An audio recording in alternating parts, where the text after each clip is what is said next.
So I have some teacher notes, some physical and emotional approaches to teaching and also alignment.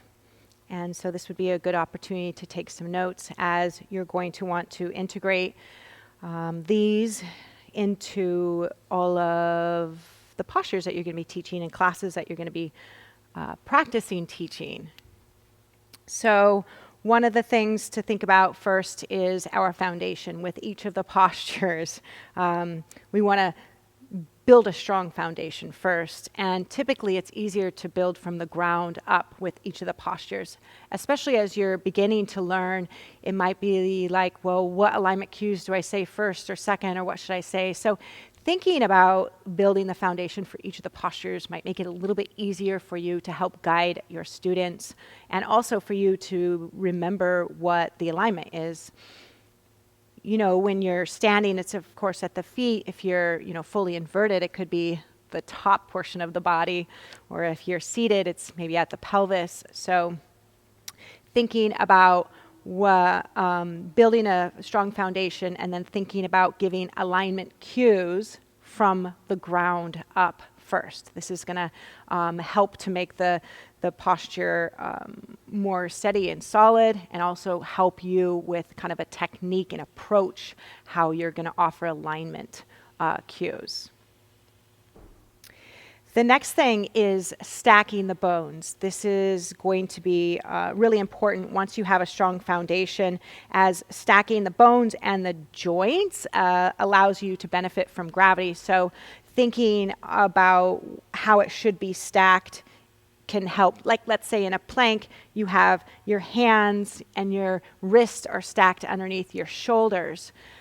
When your shoulders go behind your wrist, it actually makes you work harder in the core, which could harm other people's alignment. And if you have them over your wrist, it could be too much flexion of the wrist, so it could be hurting or more challenging to balance. So we want to use gravity to our benefit. So the next step after you have a great foundation set is to think about how we can stack the bones and the joints to make things more efficient.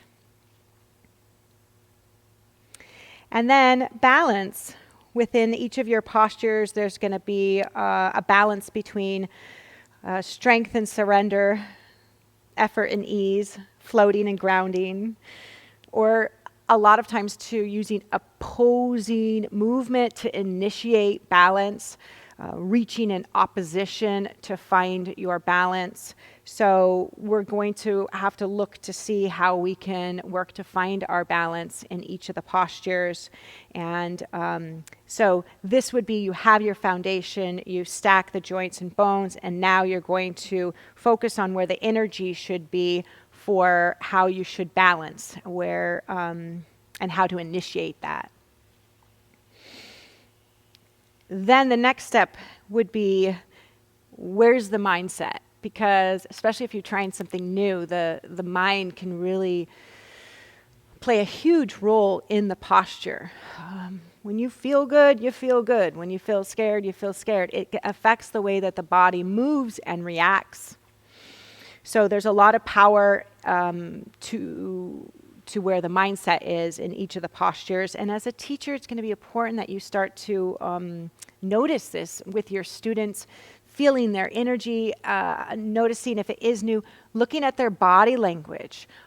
Fear, might be rolling in, scared, or, if someone is angry, maybe they're starting to, so you can start to see this, their emotions coming out. But as a teacher, trying to read the emotions of your students, but also just thinking about how they might feel.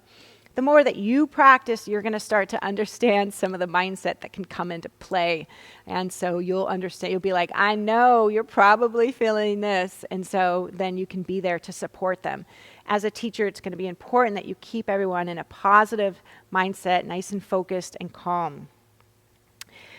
The other thing is that we're going to learn to be calm while we're, in some stressful situations. So we're going to have to find tools to help them and support them to stay in a positive mindset.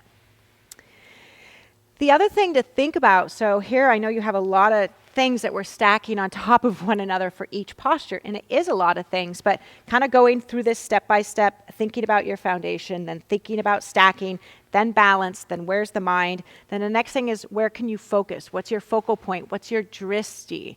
And this is going to be important, especially in particular postures that it will help them balance, or it will help give them a direction so they don't get overwhelming. And this doesn't always have to be a focus of just the eyes. It can also be a certain focus on, we're focusing on the breath in this posture, or we're focusing on our rooting down, or there's certain element to the posture that you want them to focus on. This is going to help them stay focused and stay in the practice, and their mind won't wander, and they'll know where they should be putting their energy and their focus, whether it's physically or mentally, or actually like where they should look. So thinking about how we can string and cultivate this understanding of what their focus should be in each of these postures and throughout the practice. So these would be the steps as your teacher notes when you're thinking about how you might guide each of the postures and how you might start offering some alignment cueing.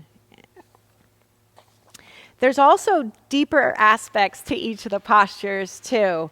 It's not just the physical movement, it's also, the inner awareness. We really have to be aware inward. So helping the students find that inner awareness and grow and learn from that inner awareness. They are going to learn more when they start to become more aware internally.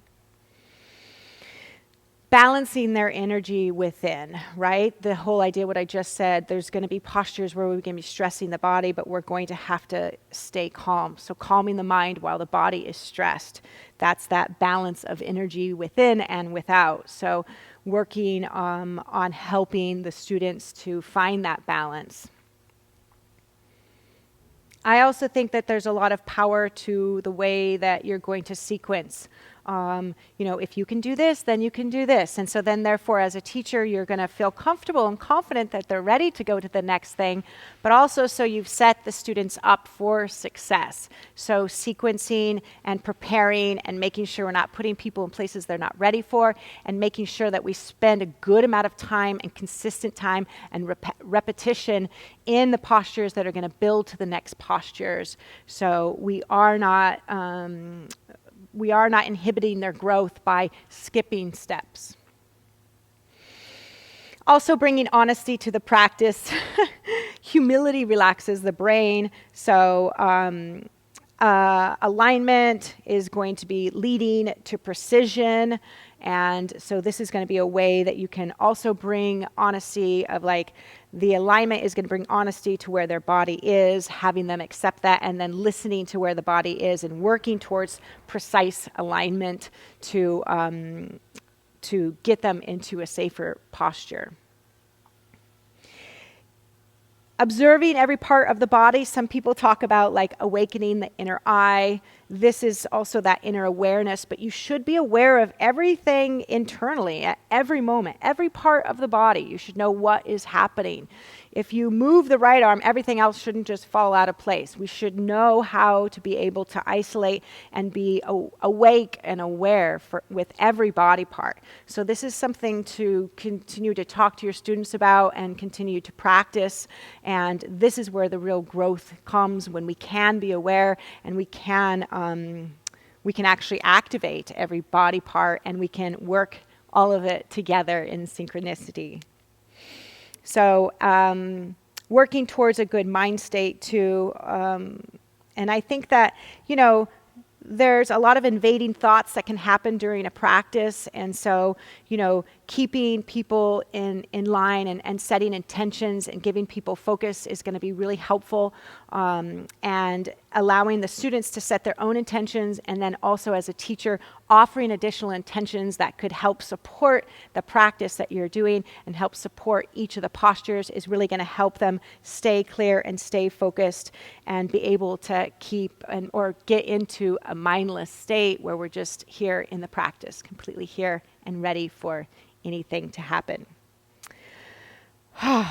that's when you can become one with the asana, right? So these are some, physical and emotional approaches to how we're going to work to guide and cue and give alignment. And there's some great principles in here on how you're going to begin thinking about how to teach each of the postures and integrating those into all that you're learning in each of the postures. So more than just the alignment, you have to actually learn now how we're going to begin to guide our students into these postures. So yeah, those are some principles of how you're going to teach